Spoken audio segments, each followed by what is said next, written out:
Assalamualaikum warahmatullahi taala wabarakatuh. Sebelum ini kita telah melihat pengenalan untuk bahagian-bahagian fungsian utama dalam organisasi perniagaan. Jadi pada hari ini kita akan teruskan dengan bahagian 1, bab 4, bahagian-bahagian fungsian utama dalam organisasi perniagaan. Okey, dalam pembelajaran sebelum ini cikgu telah maklumkan bahawa terdapat 11 bahagian fungsian utama dalam organisasi perniagaan yang merangkumi perkhidmatan pelanggan, pentadbiran, pengurusan sumber manusia, keuangan, jualan, pengagihan, teknologi maklumat dan komunikasi ataupun ICT, penyelidikan dan pembangunan, pembelian, pengeluaran dan juga pemasaran. Jadi untuk hari ini kita akan lihat dua bahagian fungsian utama iaitu pentadbiran dan pengurusan sumber manusia. Jom kita lihat tujuan setiap bahagian fungsian. Tujuan bahagian fungsian adalah untuk memastikan semua aktiviti perniagaan dapat dilakukan dengan pantas dan efisien. Tambahan pula, setiap bahagian membantu untuk mencapai visi, misi dan objektif yang diingini. Jadi terdapat 4 tujuan bahagian fungsian. Yang pertama ialah penumpuan pada bidang tugas yang diberikan sahaja. Maksudnya dia ingin mewujudkan pengkhususan tugasan atau kerja. Kedua, dapat meningkatkan kemahiran kerana melakukan kerja yang sama dalam satu jabatan. Maksudnya pekerja-pekerja dalam setiap bahagian fungsian akan menjadi lebih mahir, lebih cekap kerana melakukan kerja yang sama. Ketiga, mudah melatih pekerja baru kerana bidang pengkhususan yang sama. Keempat, dapat mengurangkan kos dan masalah pengurusan kerana wujudnya sistem perkongsian sumber. Bahagian fungsian pentadbiran. Pentadbiran merujuk pada pelaksanaan sesuatu tugas yang telah ditetapkan ke arah mencapai sesuatu visi, misi dan objektif perniagaan. Tujuan bahagian fungsian pentadbiran. Tujuan bahagian fungsian ini adalah untuk menjalankan proses sokongan supaya semua aktiviti dalam perniagaan berjalan dengan lancar. Jadi peranan bahagian fungsian pentadbiran adalah menjalankan urusan dalaman organisasi perniagaan seperti mengurus, menyimpan dan menerima rekod. Selain itu, bahagian fungsian pentadbiran juga berperanan untuk menyediakan dokumen syarikat dan menguruskan program seperti mesyuarat. Seterusnya ialah bahagian fungsian yang kedua iaitu bahagian fungsian pengurusan sumber manusia. Ingat, apabila sebut berkenaan sumber manusia, ini selalu dikaitkan dengan pekerja.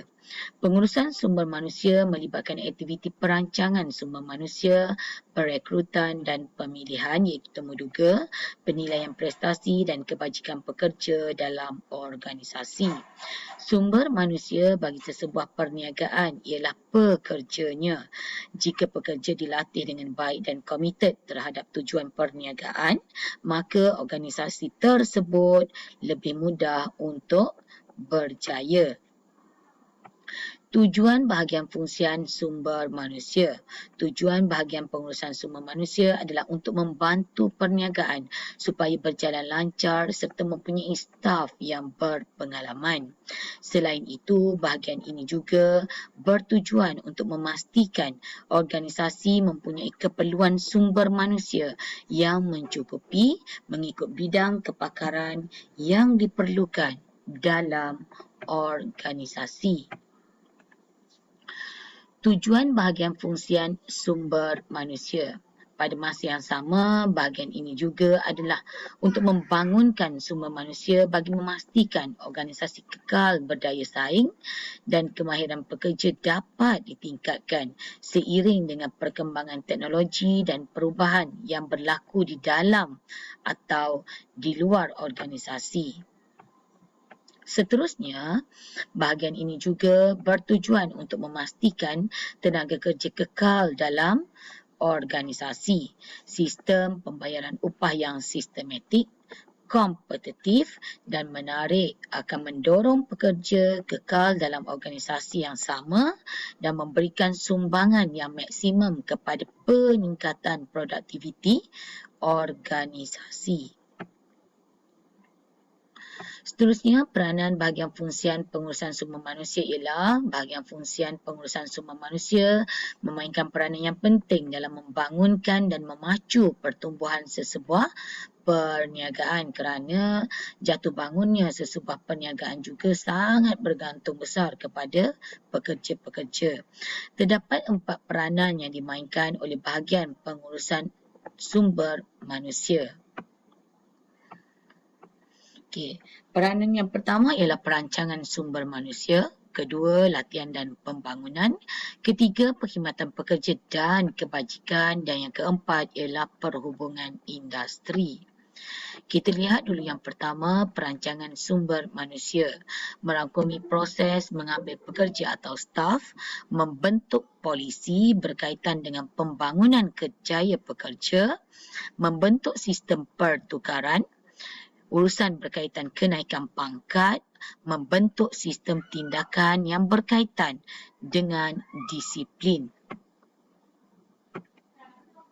Seterusnya, dari segi latihan dan pembangunan, pelaksanaan program induksi dan program latihan kemahiran untuk pekerja baru dan pekerja sedia ada. Pembangunan pekerja melibatkan proses meningkatkan keupayaan pekerja untuk menerima tanggungjawab dan tugas baru. Dari segi latihan dan pembangunan ni, biasanya untuk pekerja baru kita adakan program induksi untuk memperkenalkan pekerja itu dengan situasi kerja yang akan dihadapi. Namun, ada kalanya kita juga turut menyediakan latihan untuk pekerja sedia ada untuk tujuan meningkatkan motivasi dan kemahiran seseorang pekerja. Seterusnya ialah dari aspek perkhidmatan pekerja dan kebajikan. Okey, bahagian sumber manusia juga menyediakan kemudahan untuk pekerja semasa bertugas dalam organisasi seperti kemudahan pengangkutan, kemudahan rekreasi, kemudahan kaunseling untuk pekerja yang mungkin mengalami masalah dan juga kemudahan kantin. Seterusnya, bahagian yang terakhir di bawah pengurusan sumber manusia ialah perhubungan industri. Pekerja melalui kesatuan sekerja menyuarakan ketidakpuasan mereka terhadap kemudahan yang disediakan oleh majikan. Maksudnya, jika ada apa-apa masalah ataupun ketidakpuasan hati, pekerja boleh menyuarakan permasalahan itu melalui kesatuan sekerja mereka. Okey, membantu menyelesaikan sebarang pertikaian semasa proses perundingan dijalankan. Jadi, setakat itu dulu pembelajaran kita untuk kali ini yang melibatkan 2 bahagian fungsian, iaitu bahagian fungsian pentadbiran dan bahagian fungsian pengurusan sumber manusia. Hingga jumpa lagi dalam kelas akan datang. Sekian, terima kasih. Assalamualaikum.